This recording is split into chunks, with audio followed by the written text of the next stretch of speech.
थाना city police ने मुख्तलिफ इलाकों में रेड करते हुए बैनुल इजलाई जैद उर्फ जैदू मोटरसाइकिल चोर गैंग के 3 मुलजमान को गिरफ्तार कर लिया।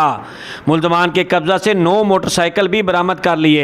थाना सिटी पुलिस ने कार्रवाई करते हुए बैनुल इजलाई चोर गैंग जैद उर्फ जैदू गैंग को गिरफ्तार कर लिया और उनके कब्जे से 9 मोटरसाइकिल बरामद करके असल मालकान के हवाले कर दिए। इनके अलावा जैदू के जो साथी हैं उनके नाम नवाज़ और इब्रार हैं। मुलजमान के कब्जा से बरामद होने वाले मोटरसाइकिल मालकान के हवाले कर दिए गए, जिस पर शहरी भी खुश नजर आए।